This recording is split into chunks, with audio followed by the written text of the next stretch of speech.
Hello, hello, hello. Thank you so much, Daphne, for being patient. Let me just get my timer on. So I've been going crazy with these readings, like going way, I don't want to say too long, but what I realized, I just made a change on my website today. I had like 75-minute readings and 50-minute readings, and I just basically decided that every reading I'm only going to have one kind, and it's between 60 and 100 minutes. Every like it just really depends on the reading, and I realize it's kind of stupid to just like have like a set time, right? So it goes, yeah, as long as it goes. The last one I did was actually over 100 minutes. It was like 104 minutes or some crazy shit like that. Anyways, so let's go ahead and jump right in. So the recording's good. Everything looks good. Okay. I just always want to make sure that the video, yes, there is basketball on in the background. Do not let that annoy you. I'm not actually watching it. I just have it on. And yeah, it's the background kind of stuff. So anyways, let's move forward. So, okay, so I'll minimize this. Okay, so keep the camera like that. All right. And then let's move this over here. So, okay, present. So let's present. Let's show you and everyone who might be watching what we're dealing with.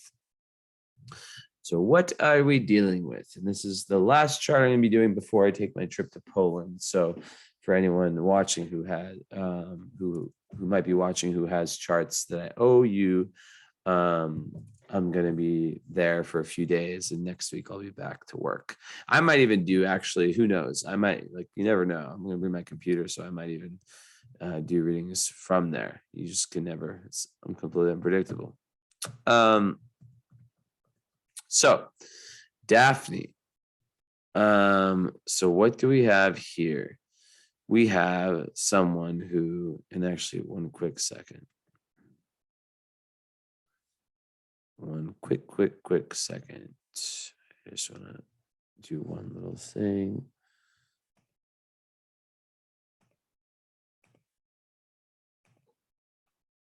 Okay, just make sure it's in the whole signs. Okay, so back to present. Where'd it go?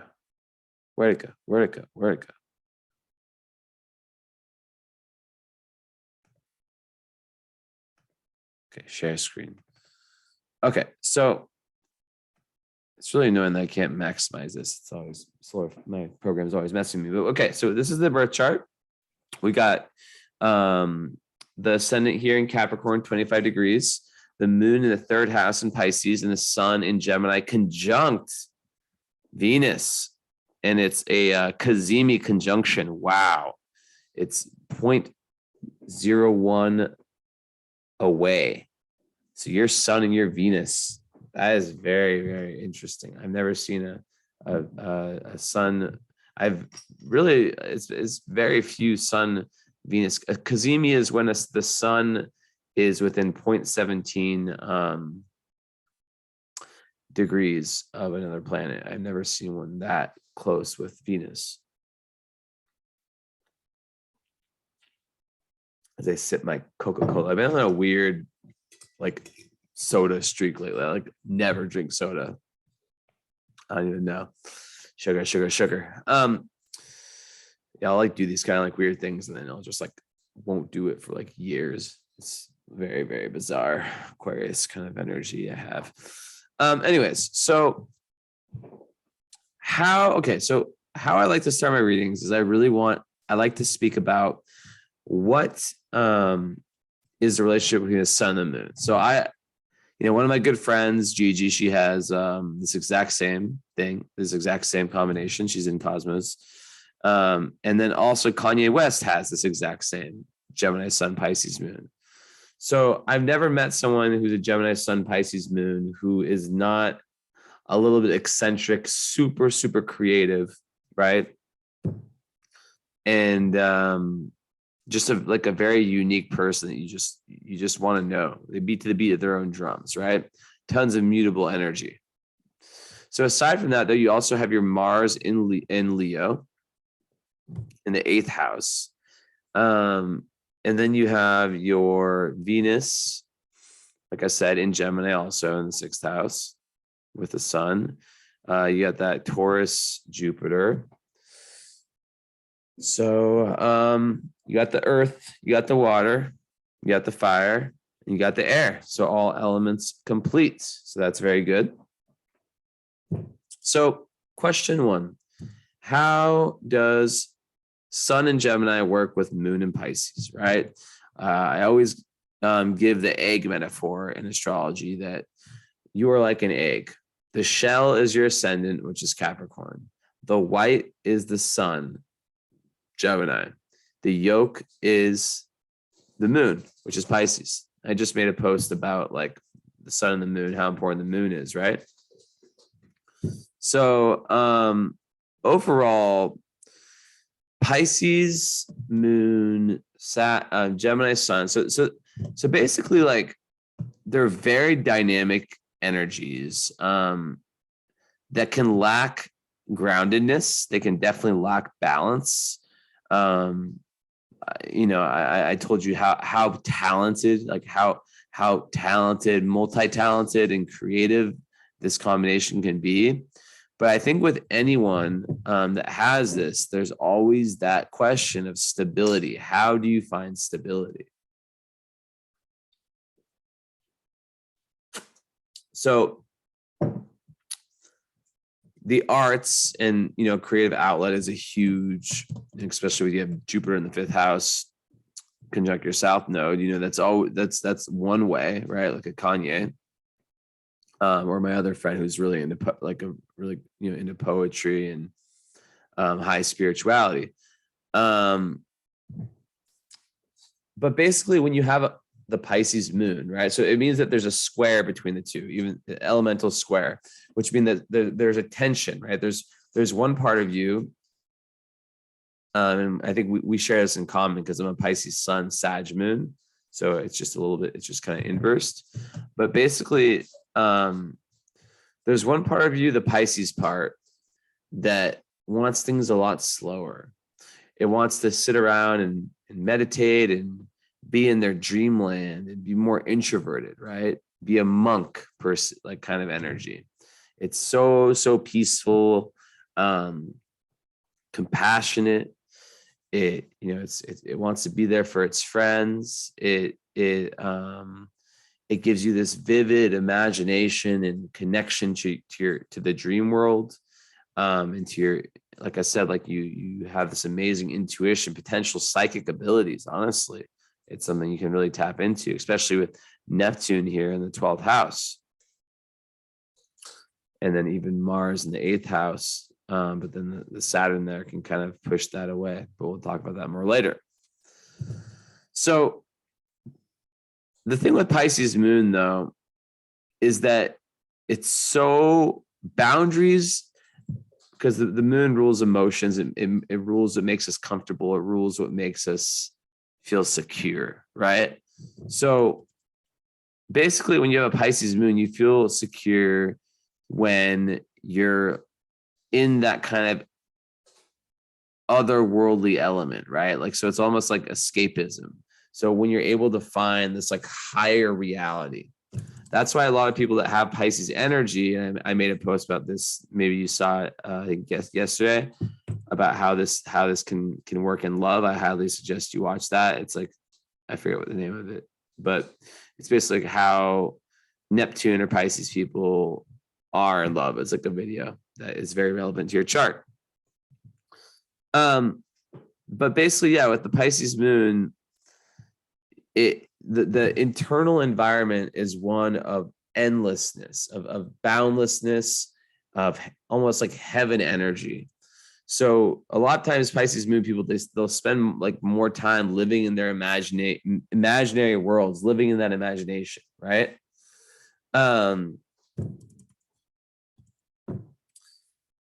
This can be problematic in a few ways because we live on planet Earth, right? So we don't live in this like this heaven realm type place.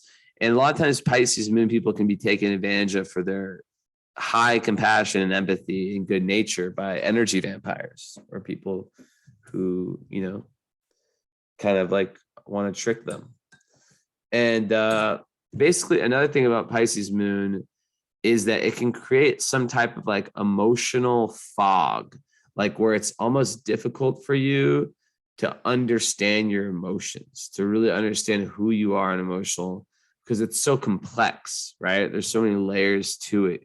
Because Pisces is like the two fish, one swimming, straight, it really talks about the as above, so below, right? It's like one swing up towards God, and then one, more material in this world, right? And it kind of symbolizes like whatever happens at a cosmic level is then mimicked on the material level.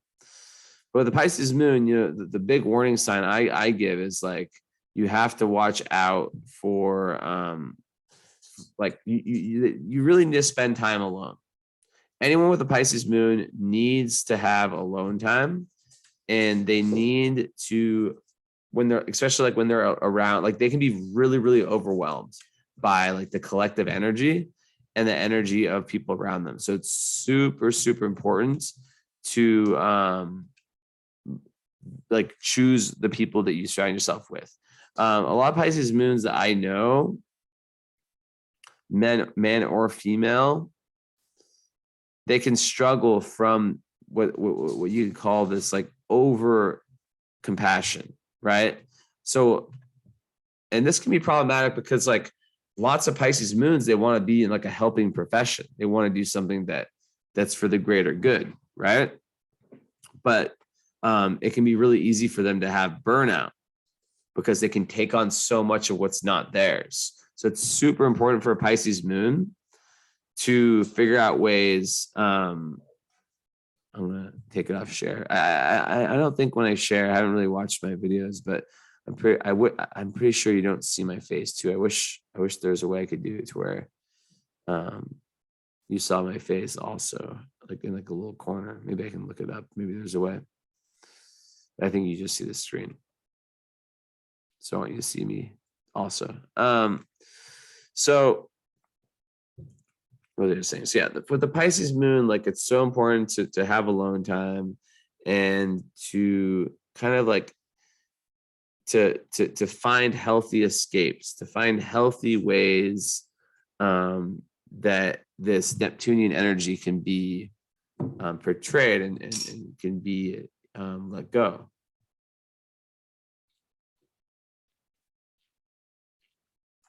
So yeah, like once again, like who you surround yourself with is so important. With the burnout thing, learning techniques where where's your Chiron at?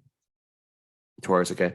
So like learning techniques where you're not like energetic techniques that you can stay grounded, and even if you're like someone's like telling you like something that's very triggering or very difficult, you're not taking it for yourself. So like the alone time serves as a way, and like meditation, stuff like that, it's so important because you're so sensitive, right? So it serves as a means to kind of like, let's say you're around like a group of people or someone, they're making you feel a certain way. I actually I'm not Pisces moon, so I can't really talk, but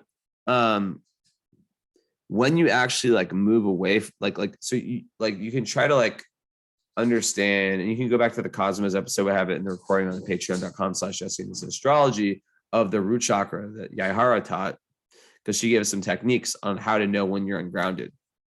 And basically, really, really, you have to be very, very mindful and conscious of like, how am I feeling when I'm around this person or this group? And then when you go in your alone time, then you feel into that, and then you'll feel into your alone time and compare the two, and then you'll really have an idea of like what it is, like what that is. So it's so important to have times of isolation. And also Pisces, like, they want to please people, but you can't please everyone. So sometimes you just like, it's a sign that not a lot of people understand. And with their Gemini, that makes it even more like that. Like you're gonna be a very misunderstood person, most likely. So it's about just kind of creating boundaries in the sense of like, you know what, fuck it. Like not everyone's gonna get me, but like the ones that do, that's great. So that's a massive lesson for this type of thing, is to like you would never have been like a conformist person anyways. So how does Gemini work with it? Well, Gemini is a very active, social, as you know, sign. So one side of you wants to sit around all day and meditate and be kind of like internal. And it's in the third house, the Pisces moon too. So that would speak more to this Gemini energy and having like a real need to like to communicate with your friends. And so it actually kind of gives more points for the team Gemini. If you're like, because like when you have this kind of configuration, it's almost like there's these two, not personality. It's not like you have two personalities, but these two real parts of yourself. And there's a real clash between the two, right? And a lot of times the more dominant one kind of like wins in a sense, or like, and it's about like figuring out, okay, how can I meet both needs? So the Gemini is extremely physically curious. The Pisces is a feminine side. The Gemini is a masculine sign. Gemini likes to go out in the world, likes to explore. It's a social butterfly. You know about your sun sign. I don't really need to say much about it, but just besides the fact that, like it does a lot really fast, and the Pisces likes to be more slow. It likes to be more like, so like Gemini, let's say like the Gemini might go out and have like a million conversations. Then in one of those conversations, you might get your feelings hurt. You're so sensitive because you're a Pisces moon. Pisces moon is one of the most sensitive placements. You can be hurt very easily, right? So that's like one way where it can clash. But Pisces moon is also very spiritual, right? Very interested in the esoteric, very interested in oneness and just overall love and bringing people together, right? Even though that sounds more Aquarius, it's Piscean too. It's that high energy, right? Did I just unplug? No. Okay. So it's like basically just learning to slow down and by the way, I say this in most readings, like I read the same way for someone that is 2 years old, 10 years old, 20, 30, 40, it doesn't matter. Like the birth chart reading, like most of my clients, after they get this reading, they go with the current astrology reading. Like this reading is like the book of your life. Like you never need to get this done again, at least by me. But then the other one is it's good to get that done once a year. So I highly suggest booking that one, especially with your birthday. You know, it's not too far away, but it doesn't even matter. Like, yeah, that is a very big one. That's a live reading, and I suggest, you know, all my clients to do that. And then some of them after that one end up continuing with me as like their therapist with the astrological counseling, which is, to me, in my opinion, like it's just like it just gets deeper and deeper and deeper, and that's where it gets to at its deepest, because we just go so far because astrology is endless. But besides that, like basically, like, you know, people who have this configuration, there is that always back and forth between the social and the antisocial, and between, oh yeah, I want to go have drinks with my friends, or I want to go meet these new people, I want to go do this and this and that, and oh, I just want to chill and just like, you know, kind of be alone, and it's that. So it's like, how do you meet those two? And you got a follow-up session, so definitely write. I know you're taking notes, or I'm guessing I would take notes. Let's definitely, I want, you'll have to remind me. I remember anything I say during these. So, yeah, that's something we definitely have to talk about in the follow-up. So,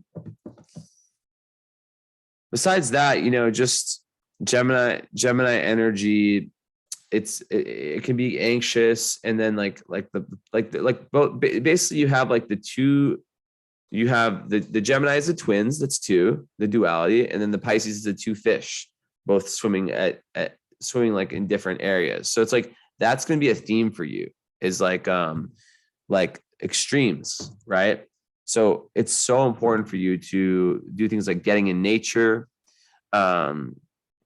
And the fact that you're Capricorn rising helps you a ton. My friend Gigi, she's a Gemini rising and doesn't have any Earth in her chart. So that Earth is helping you so much, right? Because how does that complement? Well, the Capricorn rising, it's an Earth science. It's a very grounded science. So it's gonna give you the appearance outwardly that you're a lot more grounded. And by the way, like this is all probabilities. You could have like become like a meditating champion. You could be the most grounded person in the world. This is just like probability, right? Like astrology is where free will meets the chart. It's like the hand of cards you're dealt in this game of life. So with the Capricorn, basically like it gives you this outer look of it can make you look very serious. It can make you look sort of like in control, right? Because Capricorn is the ascendant is the mask, and it can give someone a real sense of like people look at them and people are like, that person knows what they're doing. That person is a serious person that's really here to do something, right? That person has their shit together. So how can this be problematic? Well, it can be really, really good because it can actually structure. It makes your chart ruled by Saturn. It can actually give structure to these very all over the place energies. But one way it could be difficult, potentially, it could be, and I'm not one of these astrologers. By the way, I realized when I watch some readings by some astrologers, it's like everything's fucking good. Like I give everything, I'm so honest in my readings, and like I believe that there's no good or bad in astrology, right?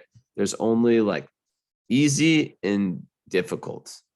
And sometimes the people that have the really difficult aspects in their chart, they turn them into the best parts of themselves because that's the karma. That's what they're meant to do, right? And with the easy, sometimes they get really complacent. So just know that.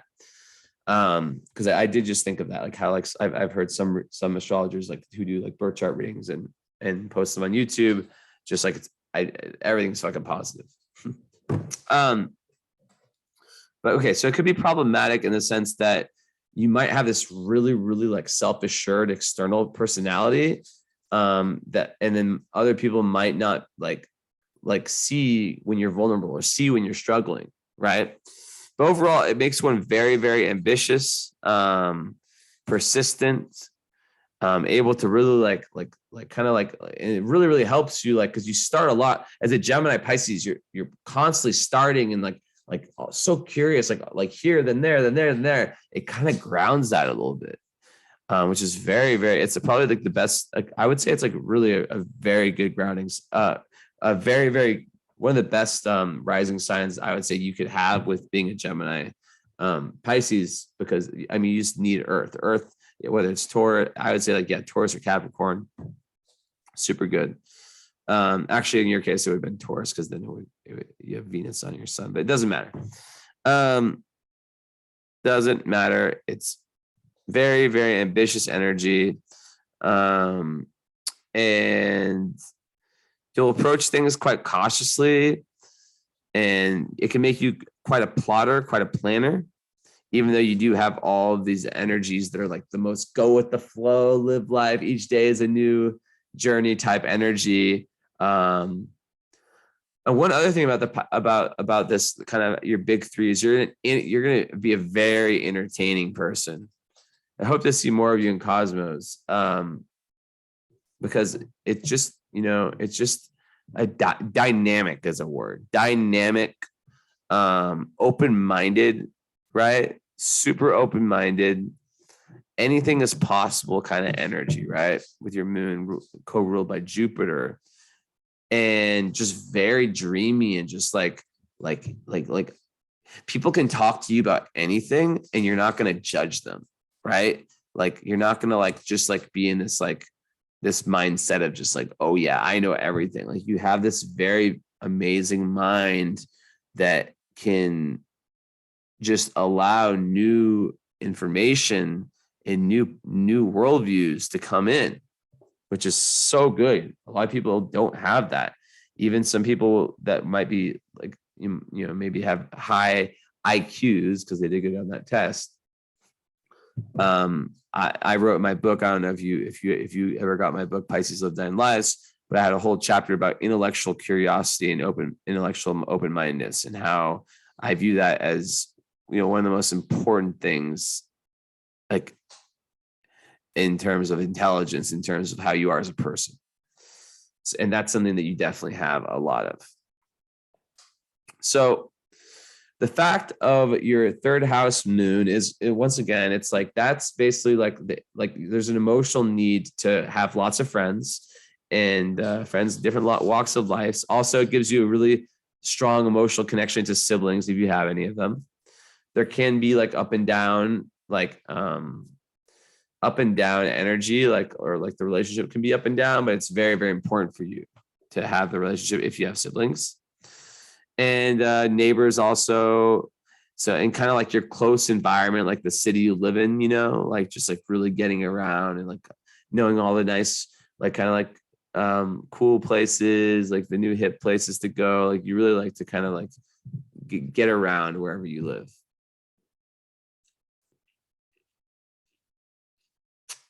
It's so good. This drink, I'm sorry, I'm not advertising. It just, the cane sugar one is so yum, yum, yum, yum, yum.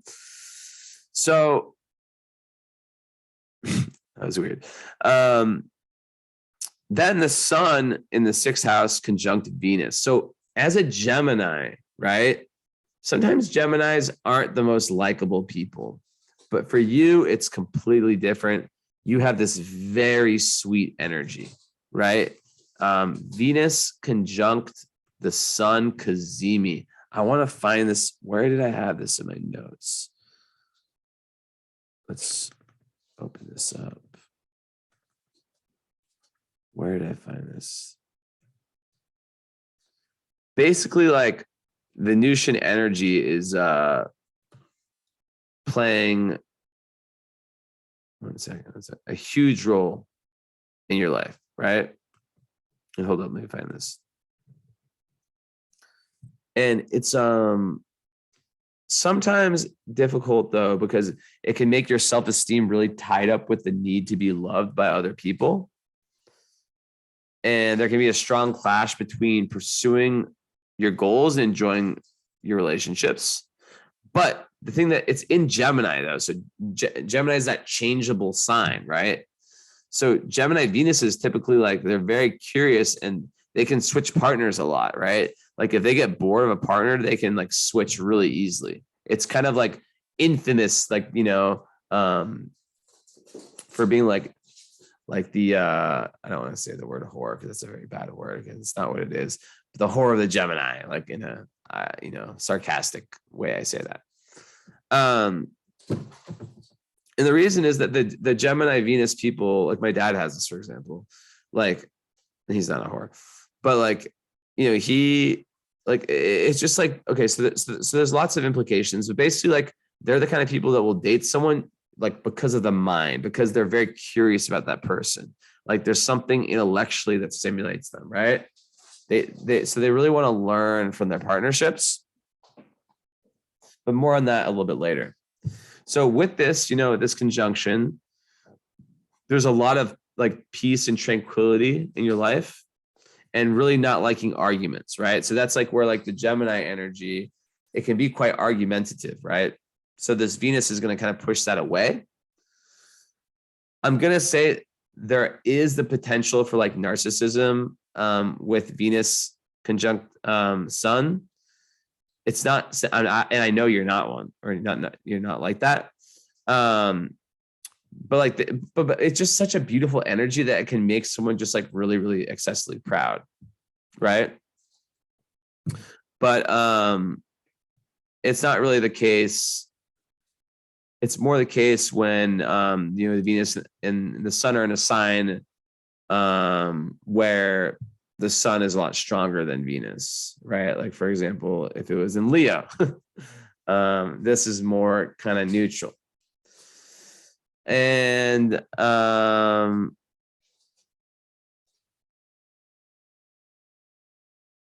so yeah, it just makes relationships and it's very, very good for self-esteem. They're very good at it makes you very, very good at showing love. Um, it can lead to some kind of egotistical energy in relationships though. And like when young, and like there can be like emphasis on like how good the other person makes them feel is like what's important. And also like really, really wanting luxuries from the relationships. But typically it creates a very, very high attractiveness. And I don't mean just physical attractiveness. I mean like just it makes you just have this aura, this amazing aura that just attracts, and you're such a great manifester, right?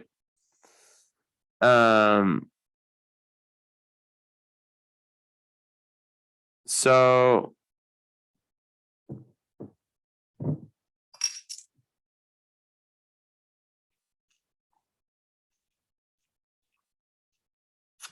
let me see. I'm trying to find information on the Kazemi.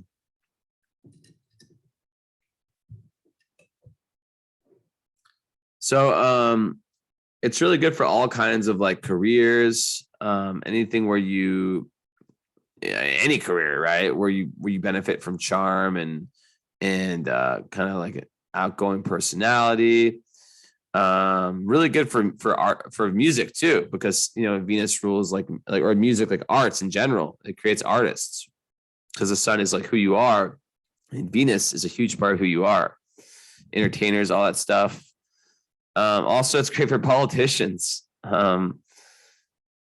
So,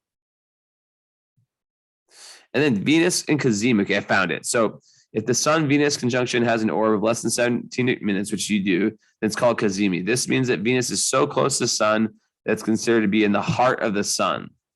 This condition, so this is huge. Kazemi mitigates the negative issues described above. So a lot of the negative things go away. Venus Kazemi will have a more harmonious experience in love, relationships, finances, and career. People with this know how to strike the correct balance between their career and love life. They have a strong ability to attract what they desire. Once again, manifestation. They will have all of the charming qualities described above. They'll be socially grateful, diplomatic, and cheerful. At the same time, they'll have a healthy dose of an ambitious attitude. Two people that have this are Oprah and Martin Scorsese. Damn. Oprah's Kazemi has an orb of 8 minutes. Yours has only has an orb of 1 minute, so you're even closer.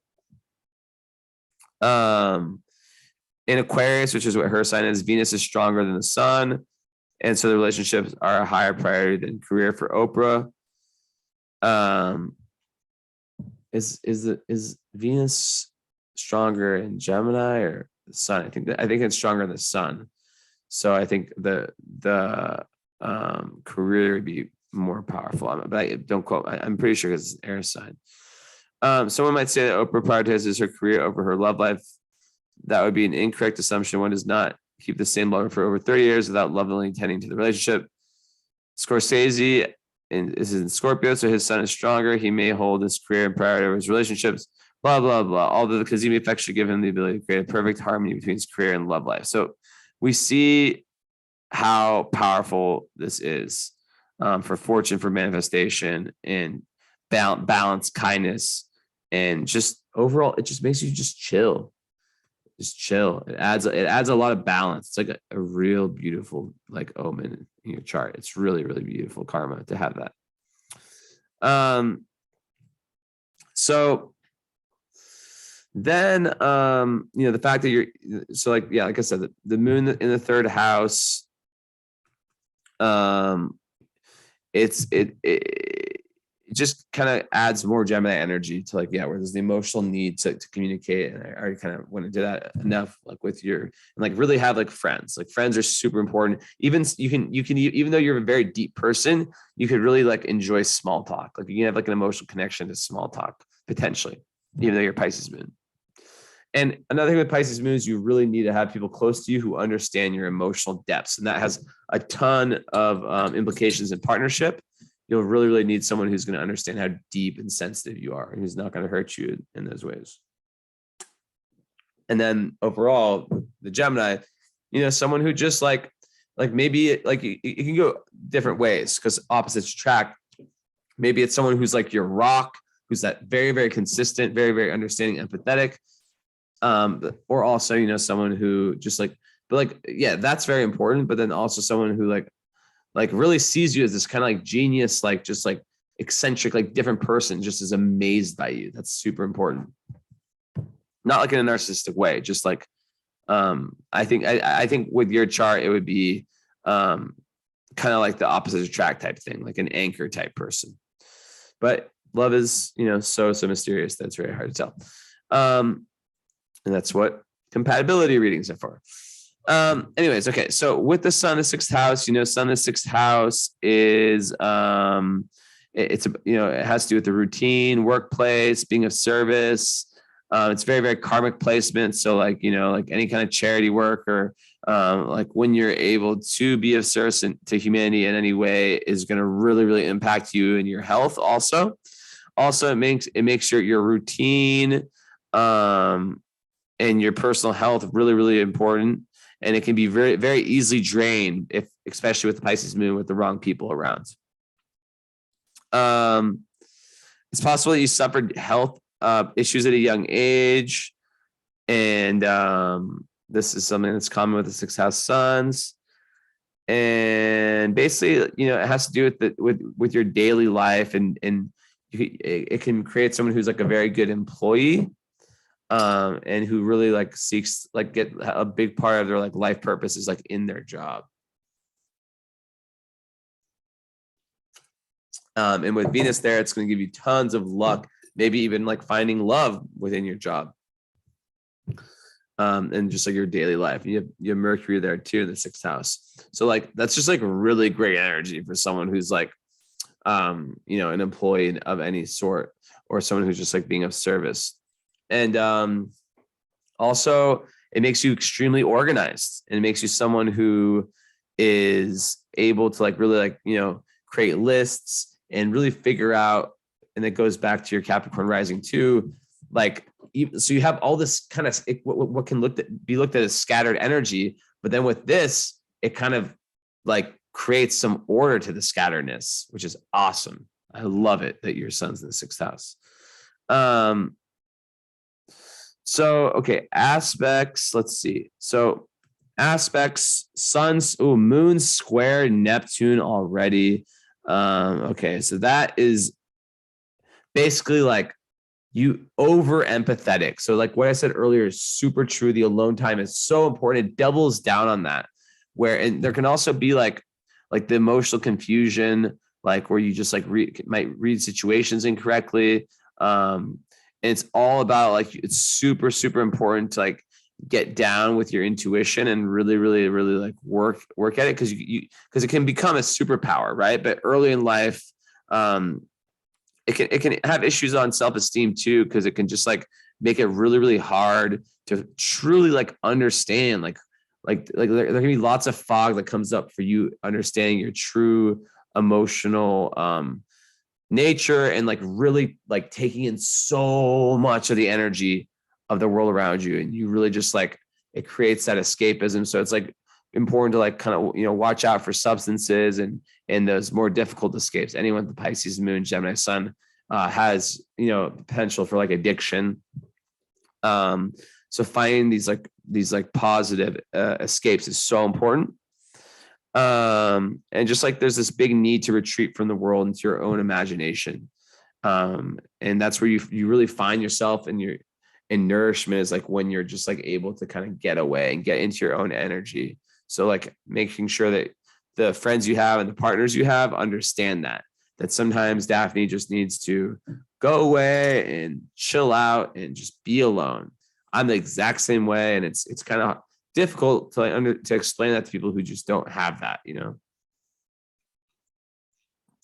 But yeah, you are a 10 out of 10 sensitive and sympathetic person, but also super, super intuitive. And like part of the struggle with this is that you might learn early on not to trust that intuition. So like learning to trust your intuition is like this lifelong process, and it's so important.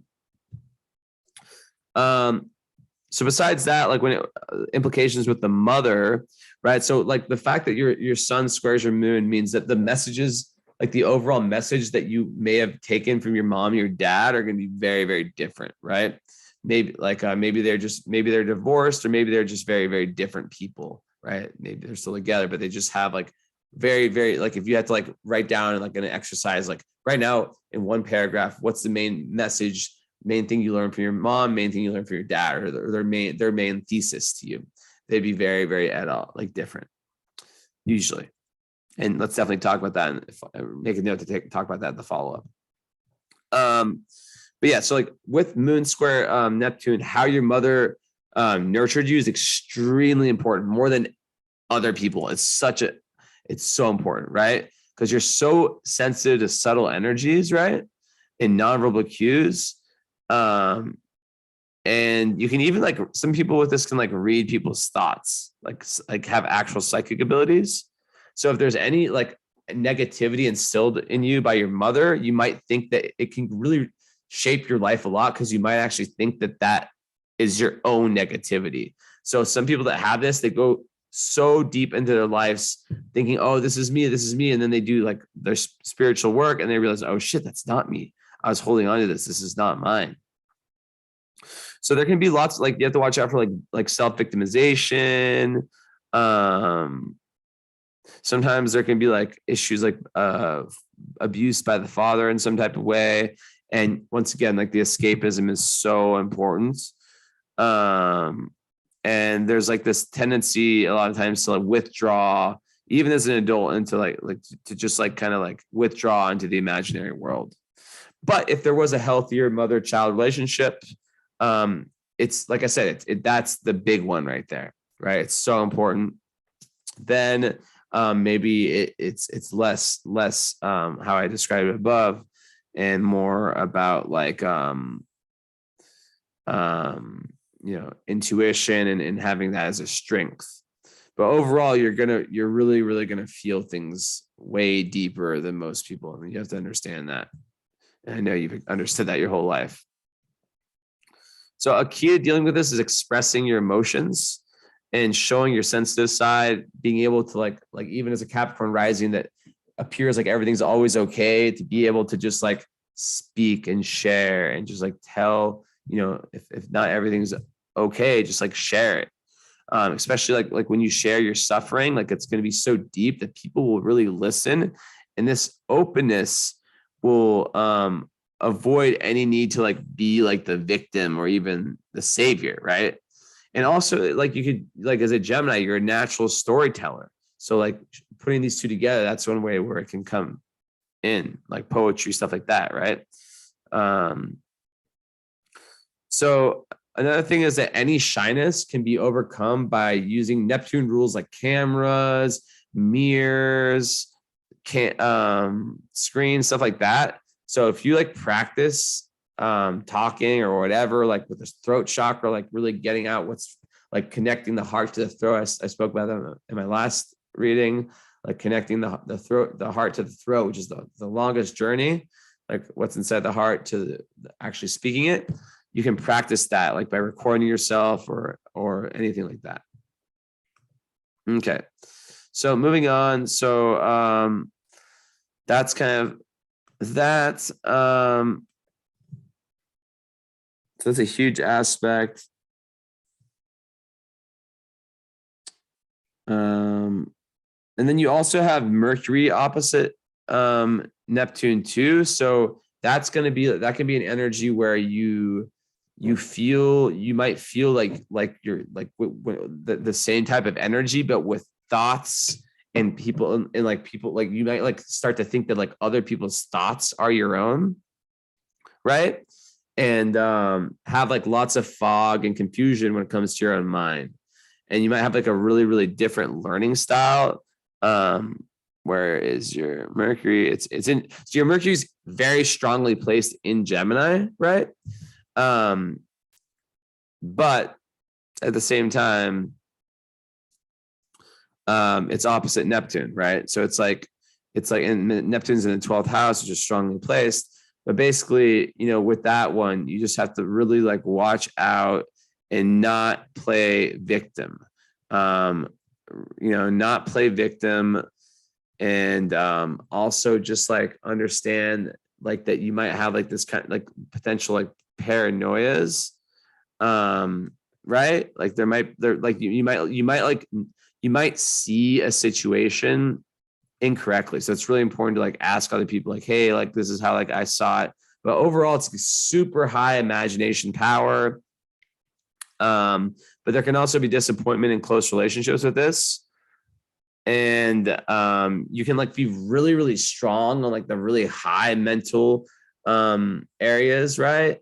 Like poetry, philosophy, but then like have difficulty at the more like really easy basic ones, right? Because you just like process things differently, and you get a different picture in your mind. Oh, there's Esme. Oh yeah, Esme. Speaking of Pisces,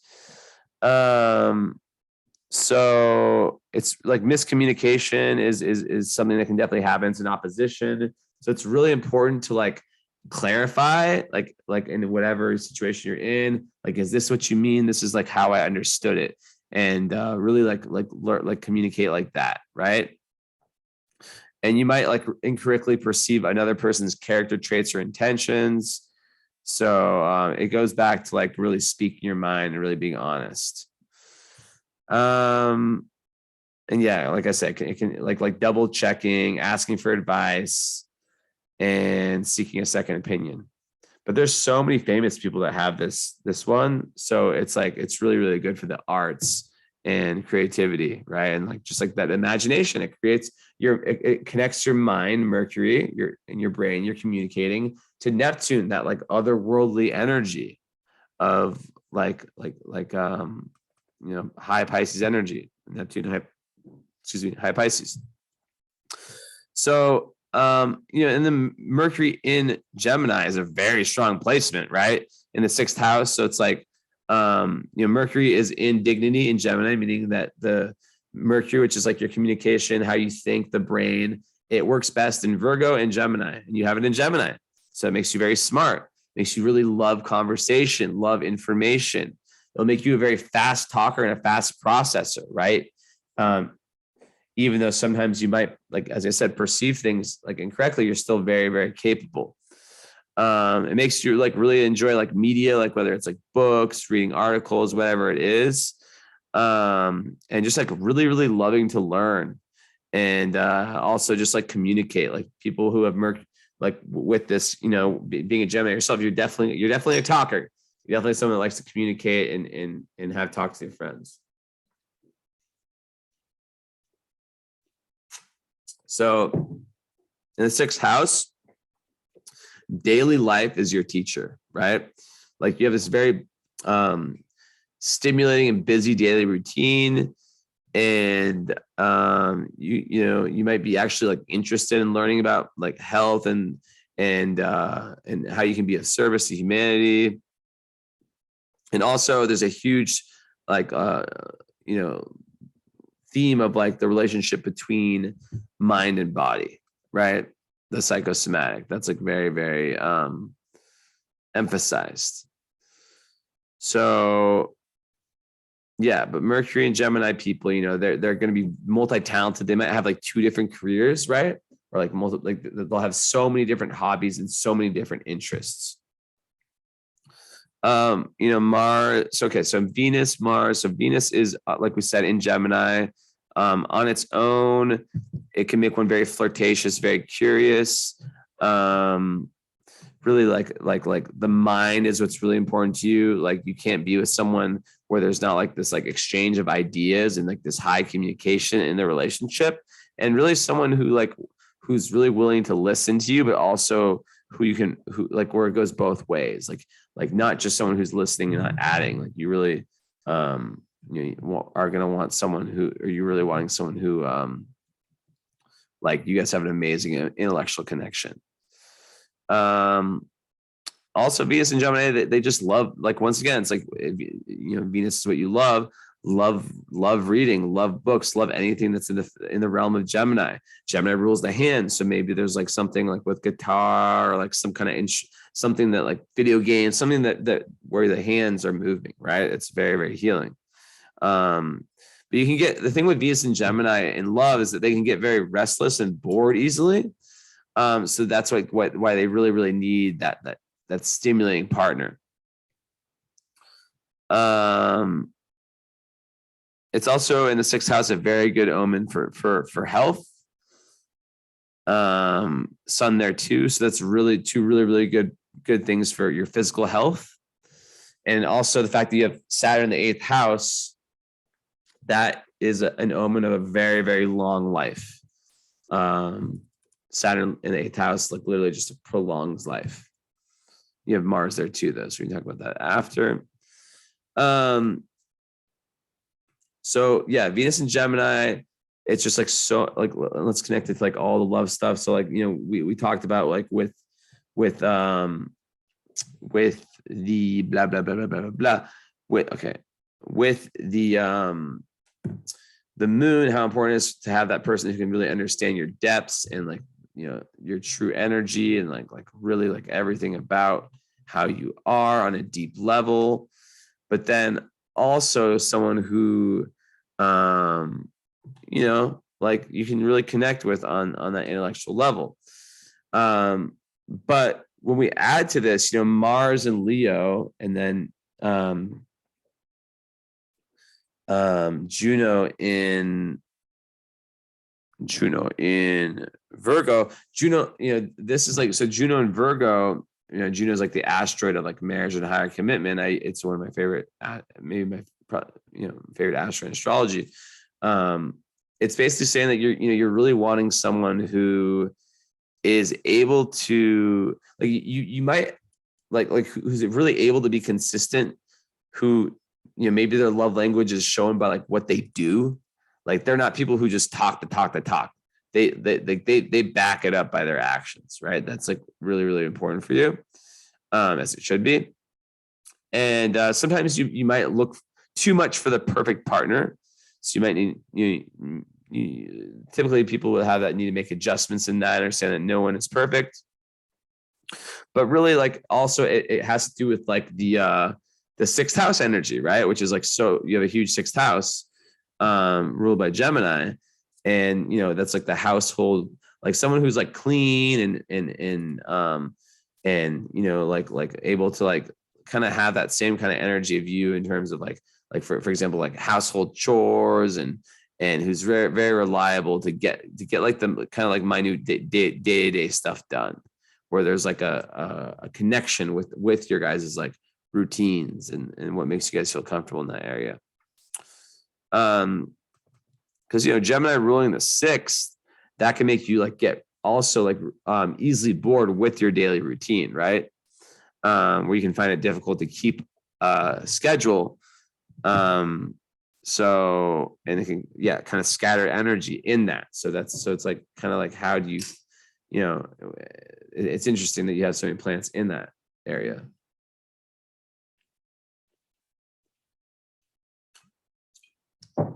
But you know, it's a very karmic, and I think like one of the best ways, 6th or 12th house, is to find ways that you can be of service to humanity. That's like one of the life hacks, right? Selflessly, of course. So then next, you know, Mars in actually, let's look at the aspects of Venus.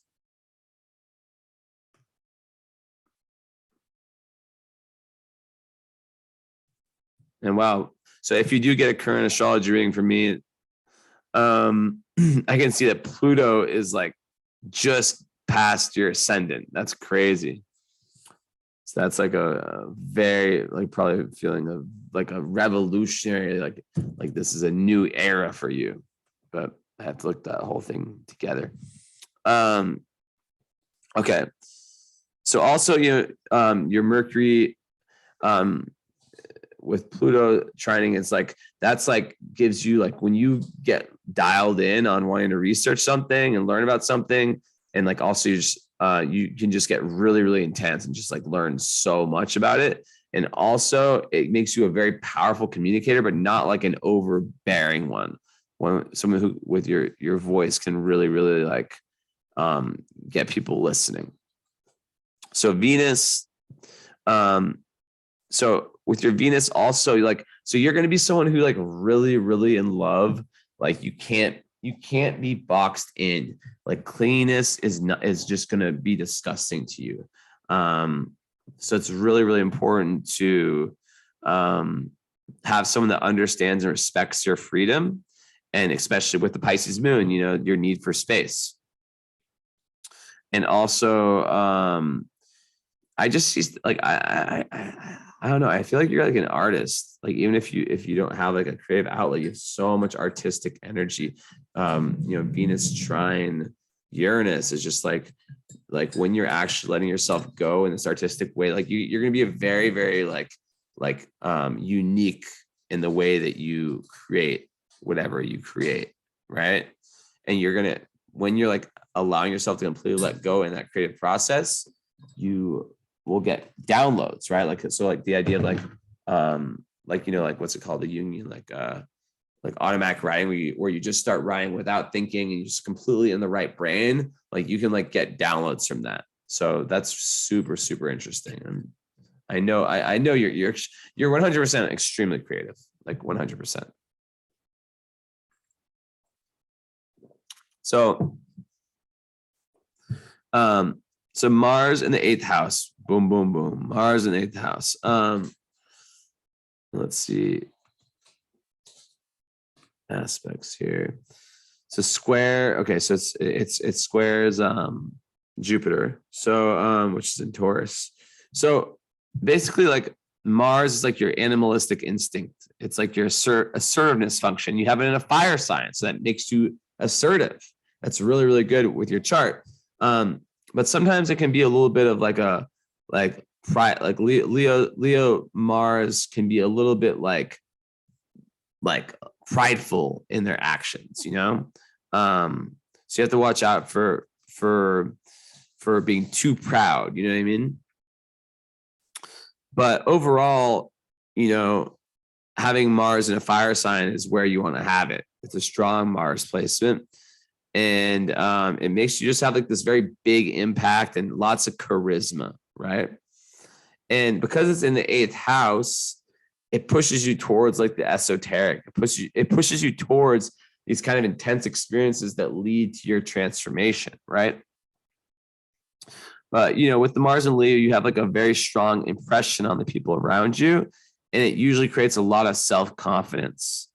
And it's very good for self-promotion. And when I talk about money, also I forgot to mention that, like, you know, Venus and Gemini conjunct your sun, like you can be very, very creative when it comes to like money making schemes.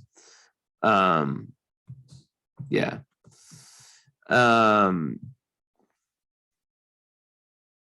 Like you'd be very good at like sales or selling anything. So yeah, there's like this kind of like queenly sense sometimes of entitlement that can come from Mars and Leo, but it's also very, very brave, and you're like propelled towards your goals, right? So the big thing is learning the difference between being bossy and assertive, right?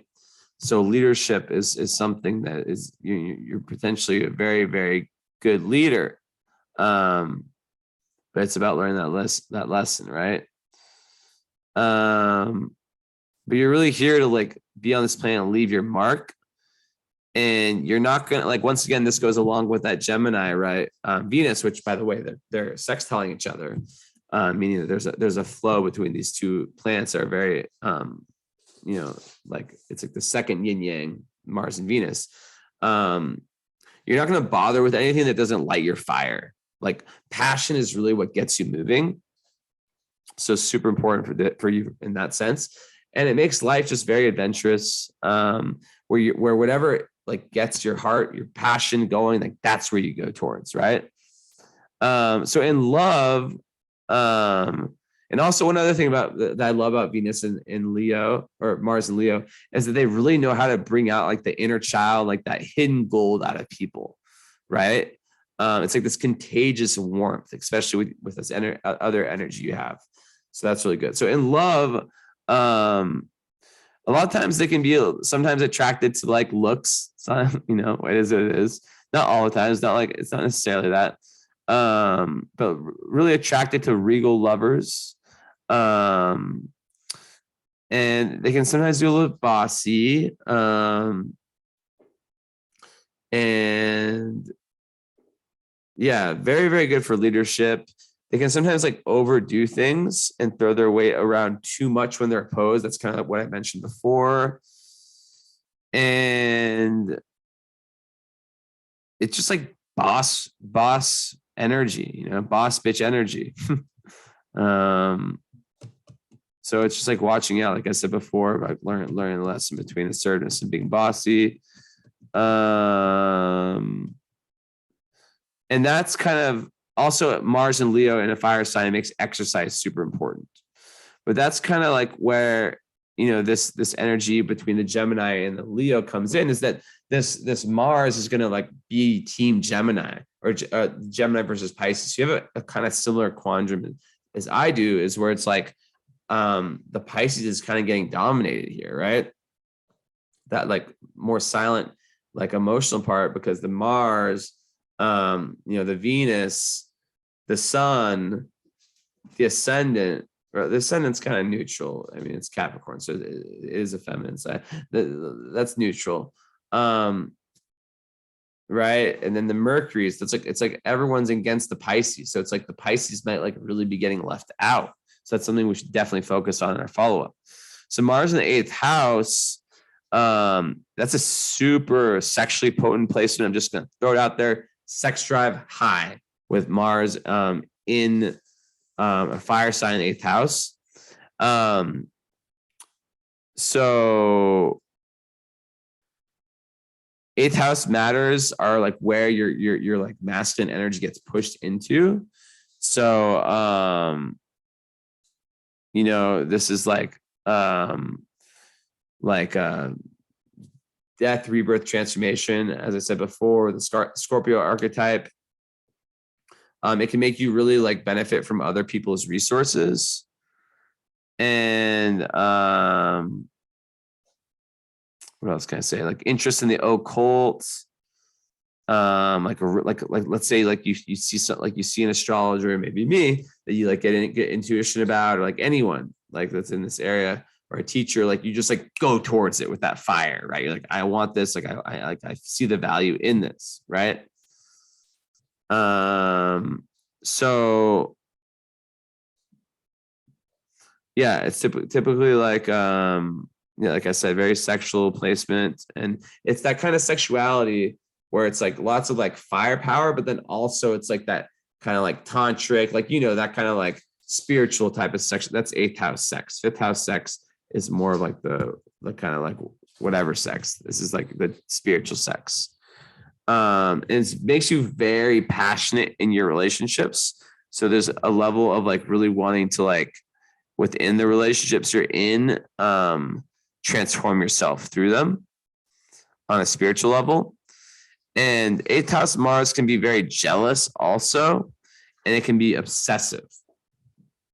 So this can be good when it's like towards like a goal. It's really, really good energy for like a psychologist too. And it's also really, really good for like, like physical exercise, like working out, like I said, like a fire Mars, they really need to get that firepower out. But if it's towards a person, it can not be good.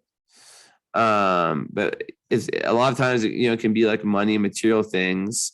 And I don't know what you do for work, but if it's something, it could be very positive if it's something that where you're like using other people's resources, like I don't know, random examples, like an investment banker or something like that, yeah. So what else? So yeah, it's very like a strong need to express your personal creativity. It can make one quite dramatic too, very confident. And watch out for arrogance. I said that before. But a lot of these things maybe, were felt more when you were younger, who knows? But like the Capricorn rising is going to kind of push some of that away. But you see Kanye West, he's not the most humble guy, because, you are very special. You have a very special Gemini, like very like otherworldly energy to you. You're very different. And Sometimes like maybe you deserve to have an ego about it because you are special, but it's just like, kind of keeping that in check and realizing that like everyone is special in their own way, everyone's just different. So yeah, so you're going to seek out joint ventures and really like just go into like whatever it is, the eighth house, the occult, esoteric. So then you have that sextile or the square, from Jupiter. So that is like, watch out for being overly expansive when it comes to all these things I just said, especially like the sexual aspect, and thinking and because, Jupiter in Taurus can be quite hedonistic. And it can also be another thing with addiction you have to watch out for. So it's all about like figuring out a way how to push this into like a constructive, like creative outlet, right? So that's really, really important. But yeah, like Jupiter in the fifth house, you're always like looking to find ways to expand your creative self-expression. It's in Taurus, so it's like Venus ruled again, which is so good for making everything that rules Taurus bigger. So Taurus, the senses, right? So it's another very sexual placement. And it can make you, be a very loyal and wise teacher. And it gives you a very strong desire for abundance. So it's something that's good for money as well. Also in the fifth house, that gives you very good luck with children. And it's conjunct your south node. So there's definitely lots of like karmic, if you have children, lots of karmic themes around that. If you don't have children, it's around your creations. So yeah, and you really, really love like the space to express your kind of inner child sense of kind of creativity, right? So besides that, yeah, Jupiter in the fifth house, there's kind of this like, yeah, larger than life energy. But it's very like good for like, yeah, it's just like good luck overall. And it's really, really creative. So I'd be very surprised if you don't have like a creative outlet. And it's really, really fun energy too. It makes you like just like a very awesome person to be around, but you just have to watch out to not go overboard in matters that I described with the Mars. And we can talk about that in the follow-up too. But yeah, just tons of creative energy. What else can I say? Yeah. And then 1 second, let me look at this really quick.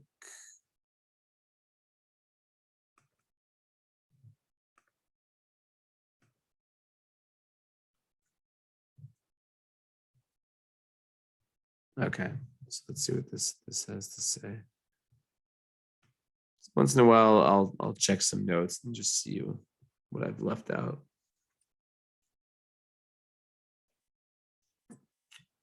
So actually, Mars square Jupiter it's not like a difficult square. It just gives tons of energy and enthusiasm, but it's like very high energy. So once again, like there needs to be a creative or physical outlet. I don't know how many times I have to say this. It's so important, or else there can be like this restlessness that can sometimes even be built into aggression or rash actions. So you have to find like safe ways to do this. Yeah. It can make one also like impulsive. So watching out for that impulsivity, which is like a very Gemini trait too, that can get you into trouble and risk taking. Okay. So speaking of that, I'm curious. So Black Moon Lilith, where's that at? That's in Aries. So literally, I just had a feeling. I was like, I wonder if that's connected. So Black Moon Lilith in Aries, to me, in this context, in the fourth house, is like being too risk-taking, watching out for being too overly domineering. I don't want to use the word bully, but like, kind of everything I was saying with that, like it's not saying you are this. It's just like Black Moon Lilith is like what you are if you let yourself go. Does that make sense? Like in a bad way. And it can make one like, yeah, kind of like asserting their needs too much on the people around them. And yeah, just like that's kind of how I see it and how it connects to what I was just saying before. So then, so I guess we can kind of just go around. Let's see where my time was.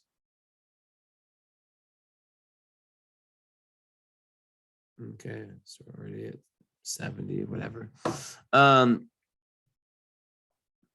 let's just go house to house. So second house, and we'll fill in the blanks of the outer planets. So second house in Aquarius.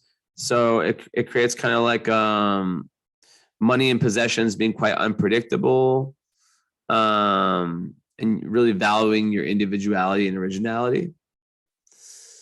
And then third house ruled by Pisces, and then it's an empty house. So like that's like, so for like money and things like that, it can kind of create like unpredictability. But also it's in the 11th house Uranus, so you might like really benefit from joining kind of like eccentric kind of like groups that are really, really linked, like friend groups or groups of organizations that are really, really linked to humanitarianism or just like what you really believe in. And that's actually really, really linked to your karma, which actually I'm going to skip ahead and talk about that right now. So your Uranus is in the 11th house, conjunct your North Node, which is very interesting. Uranus, and it's retrograde. So that means that you either overdid or underdid the Uranus, which is about like being the liberator, being like the nonconformist. So you either overdid or underdid that in a past life. And it's conjuncted to your North Node. North Node astrology is like the mountain never climbed. It's like where we're trying to get as a soul. And if you ever do decide to do like counseling with or astrological counseling with me, that's like something I really, really focus on. It's like, how do we get to our North Node? And yeah, so like Uranus in the 11th house, in the North Node is in Scorpio, so Uranus is there as well. We're dealing with an energy here where you're meant to really to join forces with people that you connect with on like a spiritual, humanitarian level, right? And there'll never be any boringness when it comes to that. So it's really important for you. I know you're in Cosmos, so that's like could be something very, very huge for you, right? Something like that. Which is interesting because I keep doing readings of people who are in Cosmos, and then I'm like, wow, crazy. Like it's like in the chart. Not necessarily just this, but things like that. So it can bring weirdness, like Uranus or whatever house it's in. So maybe there'll be like kind of like weird, like eccentric, like friends or groups or organizations you're a part of. But it's a very strong placement. It's in its domicile in the 11th house because Aquarius rules the 11th house. And so it feels at home, manifests its full power. So it's the best place you can have your Uranus. And it'll just bring you lots of unconventional friends who will try to, be very human, like lots of altruism, humanitarianism, very progressive. And that's like a big part of your karma, is to seek out those groups and to really throw yourself in them and be a big part of them. You'll choose friends of like various characters. You won't care about like the social status or whatever. Like you'll just really look for like the person, who they are as a human, right? And also I imagine as a Gemini having like lots of different kind of people like that, right? Also, you can like attract people who have like kind of like a genius, like nonconformist kind of nature to them. You'll be very tolerant of like anything racial, religious, sexual, or any differences. You're not gonna like allow those to like separate you. There's like no stereotype that can prevent you from making someone your friend. Like you don't give a shit. Like you see the person for what they are. And that's beautiful. And that's like, as a Pisces moon, that's just like built in, Also, because Uranus is so unpredictable, a lot of your friends will appear suddenly in your life and like with a really quick, like karmic, because it's connected to your karmic North Node. Like you'll meet very karmic friends and you'll be like, wow, I feel like I've known you forever when you've known them for 5 days. But like with this, you're really craving for freedom through your friendships, right? And to not feel pressured. So maybe early in life, there was some type of like, or in past lives, like trauma around like conforming and whatnot. And you like learn that it's really important to like be authentic with that. So besides that, it can give your friends quite a rebellious nature, but the friends, like you have a huge karma with whatever this represents. So we can talk about that too. Like whatever this group is, or if it's multiple groups, it's so linked to your karma. But also, it can bring a windfall of money, this placement. Like you can like really benefit financially from your friends. And there can be lots of like paranormal phenomena also. So that these types of things can come through your friends, which is interesting. So, okay, the fact that's conjunct your North Node, that is very, very fascinating. To me, that's saying that it's a huge part of your karma to dive deep within yourself, 8th house, right? Because also one thing I didn't go further enough about the Mars in the 8th house is that like you're meant to really, really, really like get to know, like go do the shadow work and go through that death, rebirth, transformation, which is a Scorpio archetype, through various ones of those in your life, whether that's through like healing, psychology, like anything that like leads to these deep inner transformations. That's a huge part of your soul's journey. Like it's a quest to really incorporate change in your life. And there can be a tendency for you to really want peace and quiet at all costs in past lives with the South Node in Taurus conjunct Jupiter. Like there can be really this like energy of like, just like, I don't know, I feel like rich, like everything's good, like amazing family, amazing friends, everything's so like all beautiful and like why would you leave that kind of stuff, right? But in this life, you're pushed for changes, right? You're pushed for risks. So you need to really avoid weakening your spiritual strength by resisting change, because we're not meant to just like have kind of boring, predictable lives. We're meant to really change, and that's kind of how your character is, anyways. So yeah, it's all about opening yourself to new possibilities and taking risks.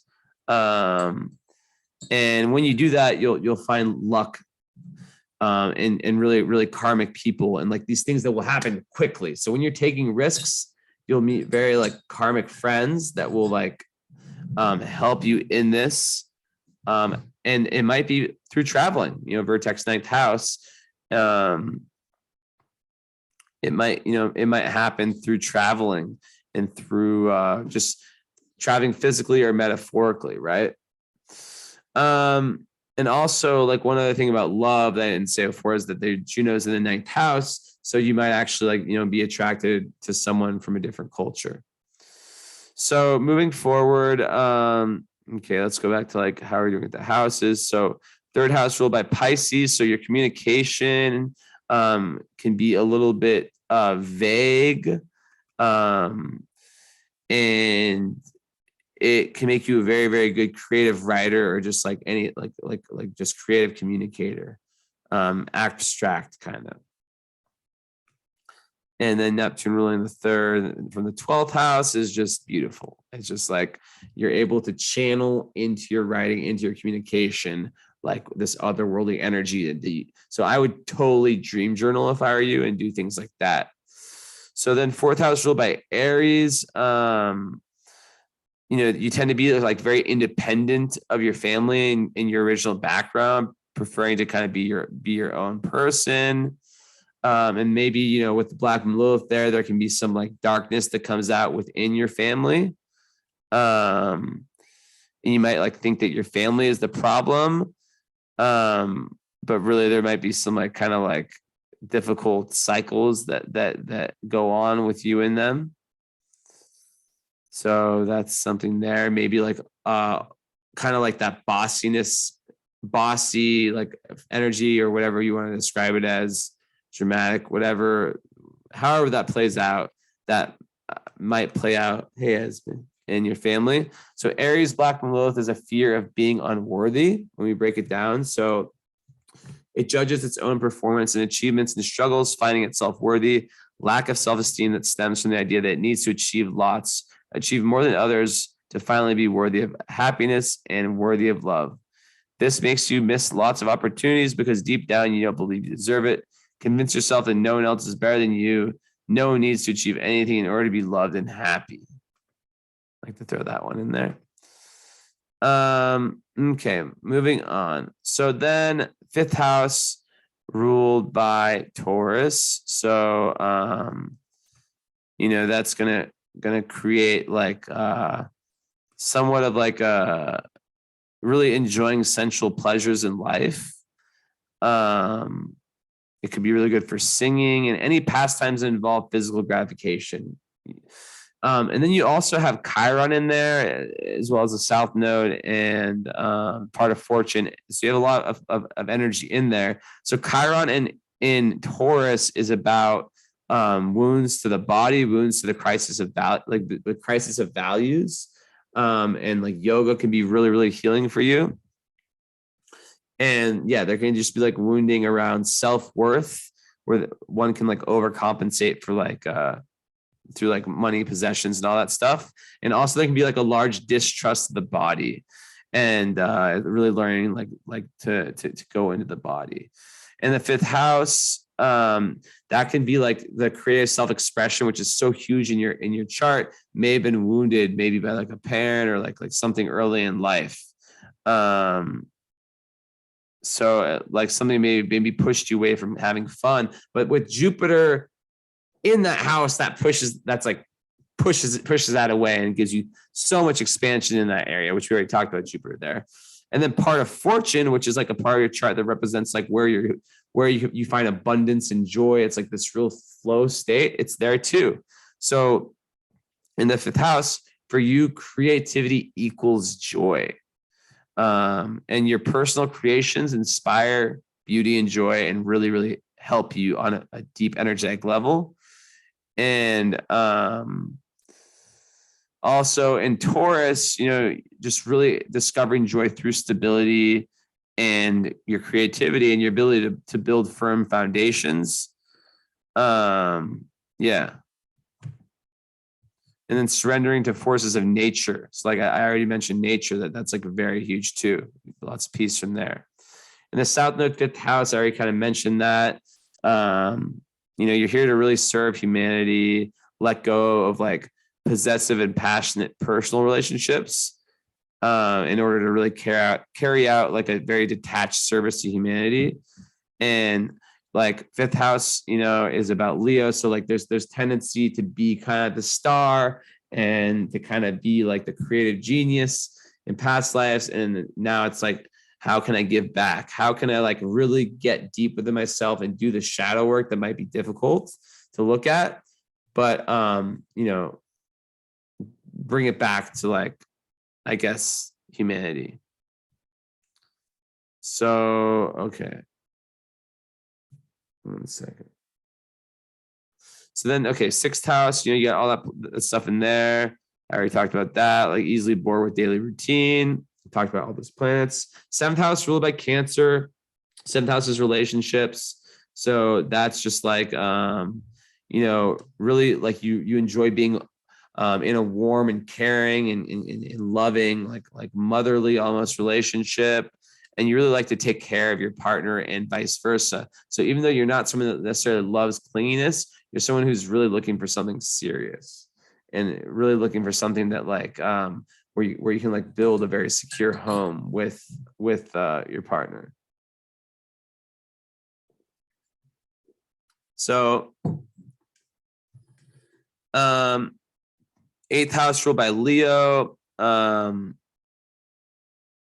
can be some difficulty sharing resources, really enthusiastic in that dive into the unconscious, into those parts of life, the death, rebirth, transformation, and the occult and the esoteric.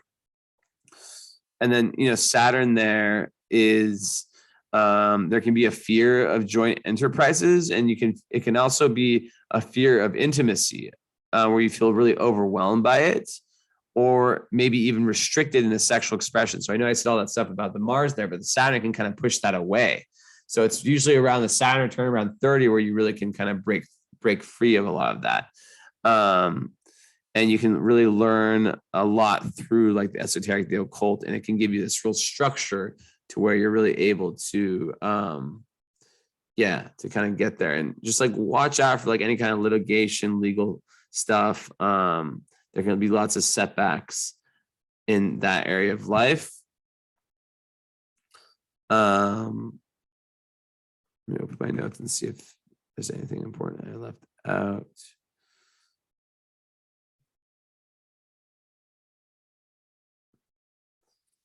So his house can be a very good placement for otherwise. Okay, so it's not a bad placement. So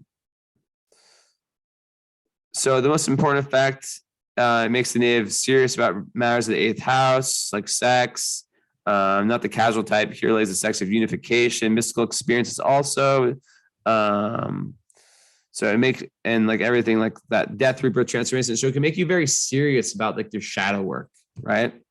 So it kind of pushes away at like potential impulsiveness, which is sexual impulsiveness, which is shown by that Jupiter square Mars. And it's actually a very, very strong placement. And it's your chart ruler because you're Capricorn rising. So it's like actually a very important planet for you. So, and it's not ill aspected, it's well aspected. So, it can indicate steady sexual encounters inside stable relationships. So it's very good for kind of like really studying the esoteric and the occult, and also with the things I mentioned before. And like I said, it grants a long life, but you might have to like withstand like deaths of a lot of other people because usually makes someone live very long. So you look like it's like learning lessons about losses, right? And I talk a lot about this, like in my book, I have a whole chapter about the overcoming the fear of death and how huge that was for me. So I imagine that it's something similar for you. So, the 8th house is the house of change and transformations, karmic teacher of Saturn. So you're really having to learn how to let go. And a big thing here is just like having a sense of humor about just like life in general. That's just like so important, right? Just like accepting the changes, letting go, surrendering, and like for example, like finances are not the most important thing in life. Learning to receive and give help, and like even if they're like just being a little bit less serious in these 8th house matters, and that's really important. So, okay, moving on, Virgo in the 9th house. So you will be quite organized, like if you're like a traveler, or like when it comes to like learning your philosophies, and with Mercury ruling that, it's pushing, where's Mercury? It's in the 6th house. So yeah, you'd be someone who'd be very organized, like when you're like learning, and then also when you're traveling. Vertex, talked about that briefly. In Virgo, you feel like your doorway to higher awareness is potentially through helping and healing other people, and so it's like earth magic, earth rituals, that kind of stuff can be huge, like droids, followers of Wicca, like really like figuring out ways to like connect to like the earth magic. And then like another doorway to higher awareness is through exploration, the 9th house, right? Contact with other cultures. I talked about that. So, okay, 10th house ruled by Libra. So 10th house career, Dharma. So you'll choose a profession that has some level of harmony and balance in it. Maybe also where social skills are a big part of it. Because, you do have the third house and the Gemini energy you're going to really want. But then also with the Pisces, you're going to want to have some depth to it. But there's going to, I could even see someone with a chart like yours, like being like a really good businesswoman and using the Pisces moon as like just to be able to like see who they can trust and who they and like kind of intuitively know what deals to make and what not, right? So it can really go any direction. Okay, so 2 planets left to talk about. So Pluto in the 10th house. Where's my Pluto book? So Pluto is extremely important. 1 second, I'll be right back.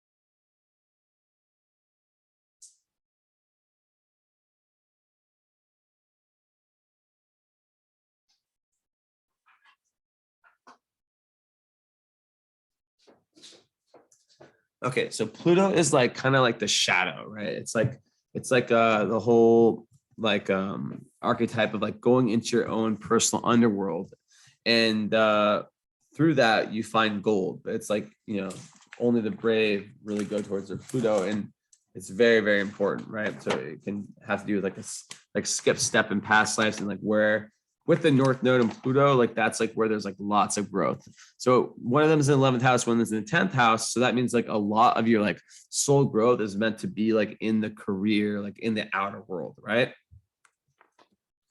In the 10th house, Pluto is okay. So there's a desire to form a meaningful role within society and to express personal power based on self-determination, self-discipline in order to achieve these goals. The potential past life memories where they felt defeated by the system. And you have a station, Pluto. I don't even know what that means. I need to look that up. Where they felt defeated by the system or a sense of mistreatment from others as they may have been judged as lacking in some way. Maybe this has to do with like a witch hunt or something. I don't know. The central issue is to accept responsibility for your actions and to therefore begin to mature emotionally and psychologically. The skipped step in past life was in the public domain, and this now represents the avenue of greatest growth. Accepting your thoughts, desires, and actions are an accumulation of your own. Accepting that your thoughts, desires, and actions are an accumulation of your own karma. Learning to place your own power within as opposed to outside of ourselves. And acting as victims of circumstances, not acting as victims of circumstances. There's a need to reconnect and re-identify with the experience of nurture and personal emotional belonging. So, yeah. So Pluto in the 10th house, like that's what like Putin has. Lots of like people who are really, really meant to make a difference, in the world in some way. It makes someone a very powerful leader in their chosen career. And you may experience major upheavals. So it makes like you might be in a position of like power, and it's like, how will you use that power? Will you misuse it or will you use it in a good way? So then 11th house ruled by Scorpio. You act as like a catalyst for your friends, like helping them like really face their like own shadows and the hidden aspects of themselves and transforming their lives. So it makes you a very powerful member of groups you join, right? Which is so linked to your karma, right? And your midheaven's in the 11th house, which means that like your career might really, really play out in a way. Like I could see you being like a psychologist, midheaven in Scorpio. Like you have an intense need for recognition in your work, but it's all about like really digging deep, right? In your professional life. And so something that like allows you to like really like dig deep and understand psychology and and just like kind of the hidden realms, right? And you may also attract crises at work. So like research is huge, public things of that nature, like something that's really like allowing you to like deepen yourself through your career. So you can never have a monotonous career. And you can, like I said, as a Gemini, you could have like different careers. You can have like multiple, very multi-talented. And then I said before, North Node Scorpio people, they're here to transform like an emotional, like they're here to do shadow work. They're here to like really be honest with themselves and to go deep within. And when you really embark on that process, that's when like the downloads and you're going to have a lot of help from karmic friends in that regard. And humanitarianism is also huge.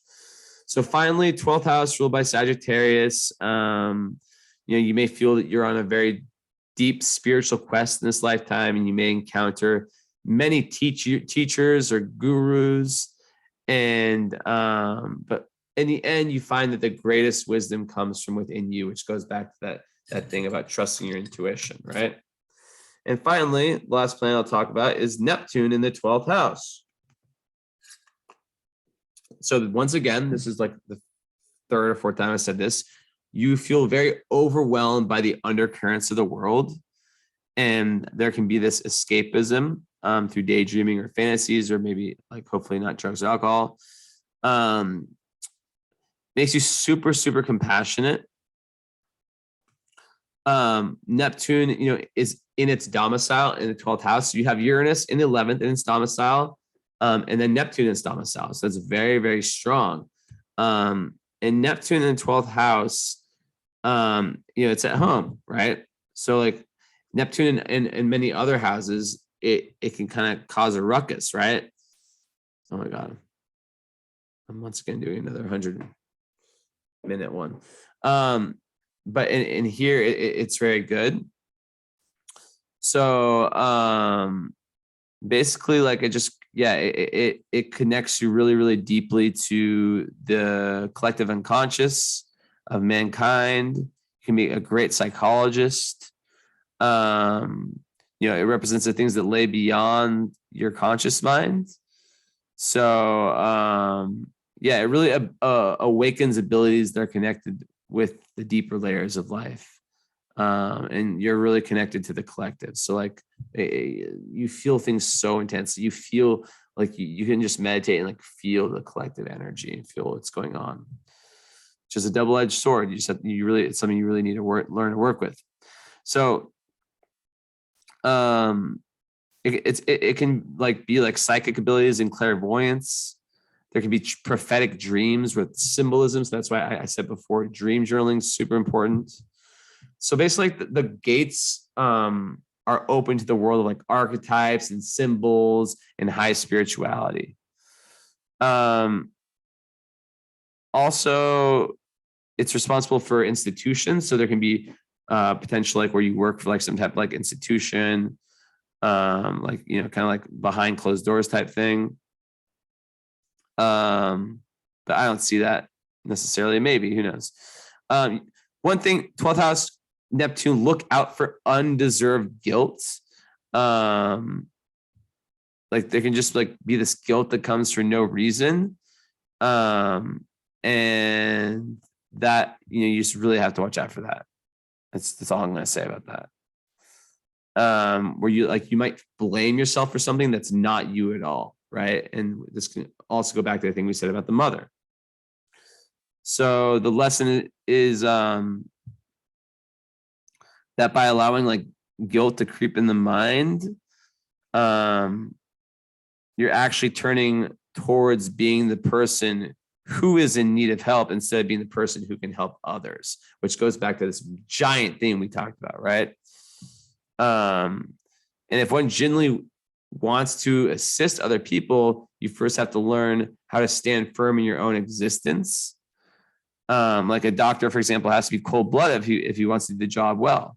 So this is like something that keeps coming up, right? And with your sun, I think sextile Chiron or trying Chiron, sextile Chiron, it's it's like you are a healer. You are a healer. Maybe like you're meant to be a healer in some way. Who knows? Or artist healer. You have to watch out for addiction to substances. Of course, I've said that many times. Yeah,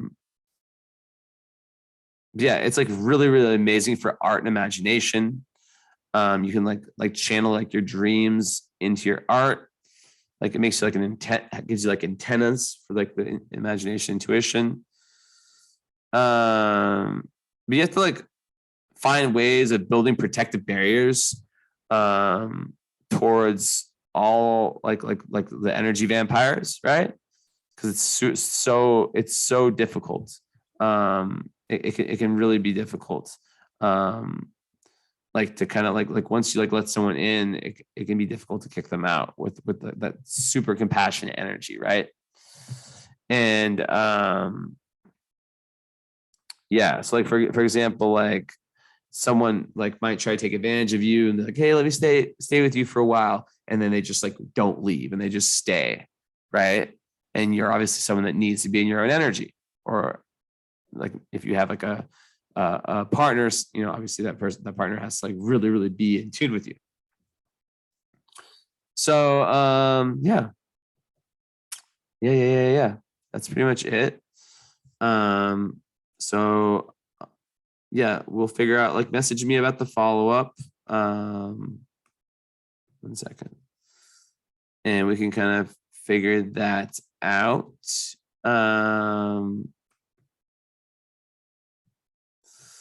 been a beautiful reading. I really feel like we saw a lot here. Yeah, so I look forward to speaking to you. And that's about it. Hope you enjoyed. Ciao, ciao. Bye-bye.